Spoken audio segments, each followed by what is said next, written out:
Commentaire de saint Thomas d'Aquin sur l'évangile de Jean, chapitre 18, versets 4 à 6. Alors Jésus, sachant tout ce qui allait lui arriver, s'avança et leur dit : « Qui cherchez-vous ? » Ils lui répondirent : « Jésus le Nazoréen. » Jésus leur dit : « C'est moi. » Or Judas qui le livrait se tenait aussi avec eux. Quand donc il leur eut dit « C'est moi », ils reculèrent et tombèrent à terre.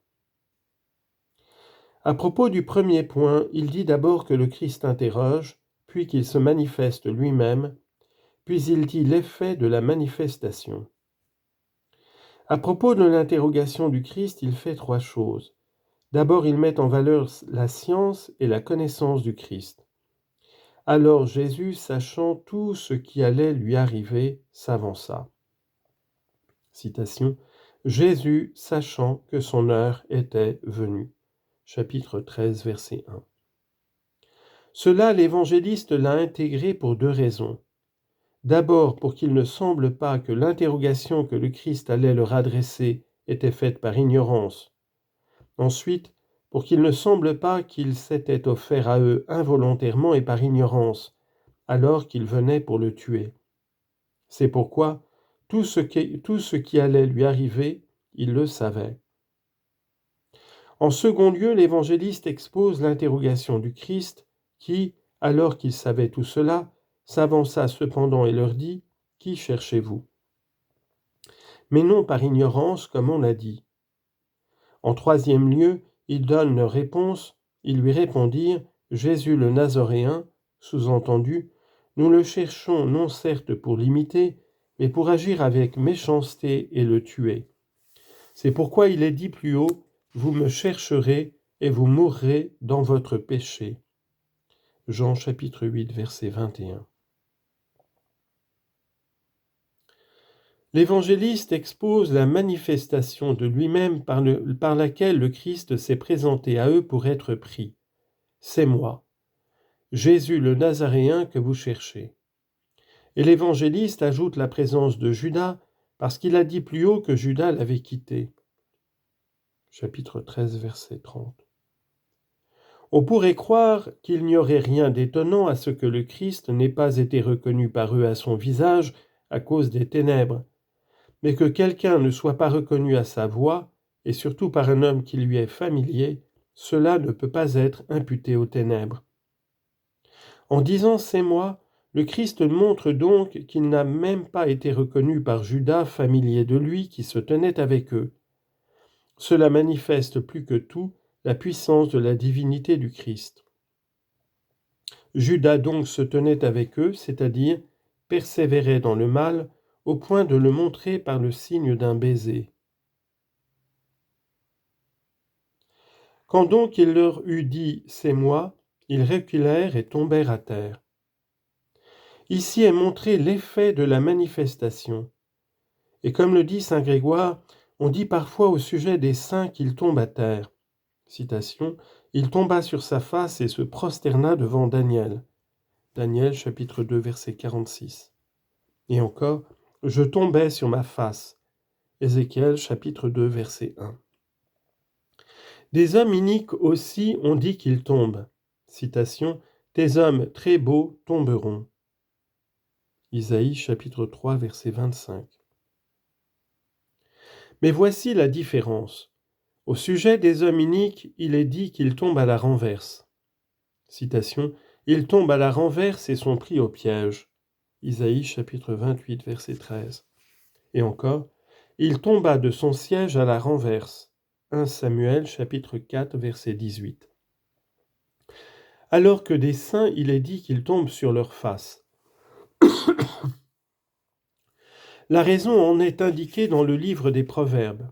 Citation, « Les sentiers des justes sont comme la brillante lumière dont l'éclat va croissant jusqu'au plein jour, et la voie des impies est ténébreuse, ils ne savent où ils vont s'écrouler. » Proverbes chapitre 4, versets 18 à 19. En effet, tout homme qui tombe en arrière tombe là où il ne voit pas. On dit donc des hommes iniques qu'ils tombent à la renverse parce qu'ils tombent dans des choses invisibles. En effet, ils s'écroulent là où ils ne peuvent voir tout de suite ce qui alors les suit. Mais celui qui tombe devant lui tombe là où il voit.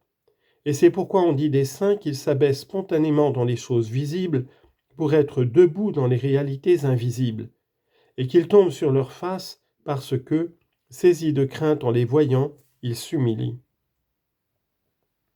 Confère 1 Roi 21-29, 2 Rois 22-19, 2 Chroniques 7-14, etc.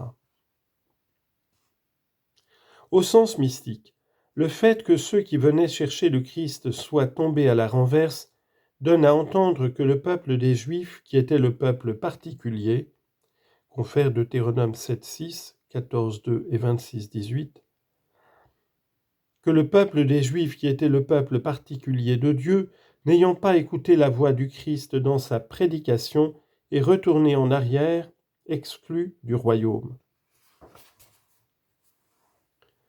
Versets 7 à 9. De nouveau donc, il les interrogea, « Qui cherchez-vous » Ils lui dirent, « Jésus le Nazoréen. » Jésus répondit, « Je vous ai dit que c'est moi. Si donc vous me cherchez, laissez aller ceci. Pour que soit accomplie la parole qu'il avait dite, ceux que tu m'as donnés, je n'en ai perdu aucun. »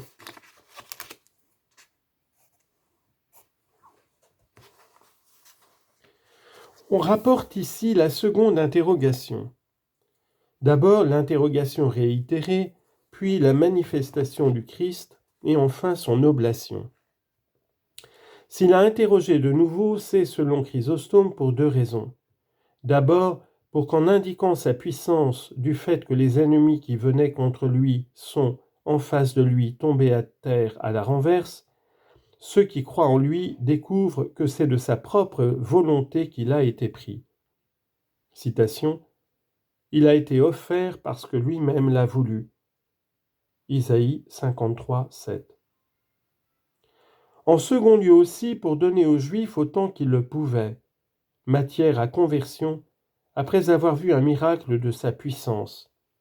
Citation, « Qu'aurais-je dû faire de plus pour ma vigne que je ne lui ai fait » Isaïe chapitre 5, verset 4.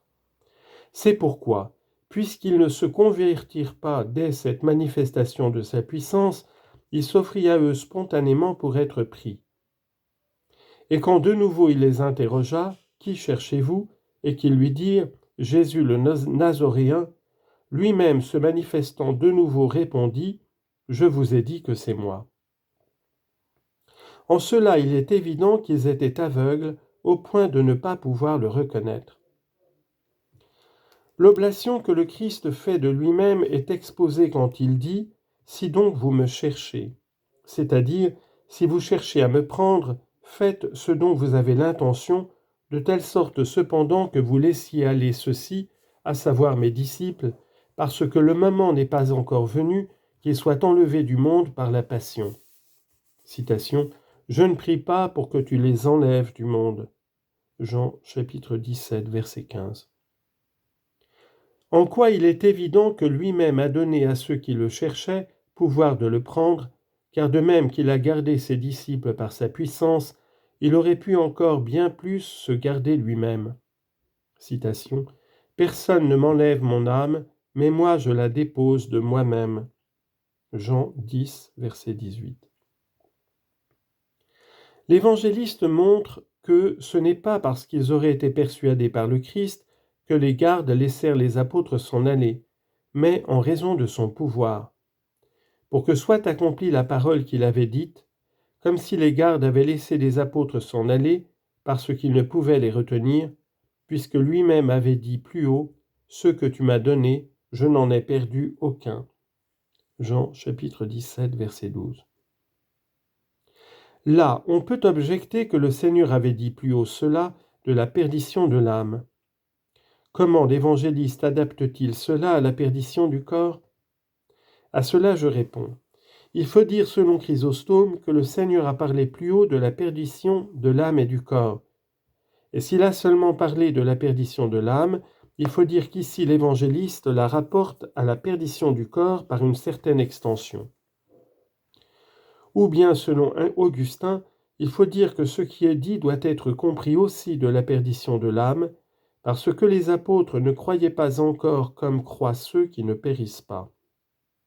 Et c'est pourquoi, s'ils avaient alors quitté ce monde, ils auraient été de ceux qui périssent. Le Christ arrête le disciple qui résiste. Versets 10 et 11.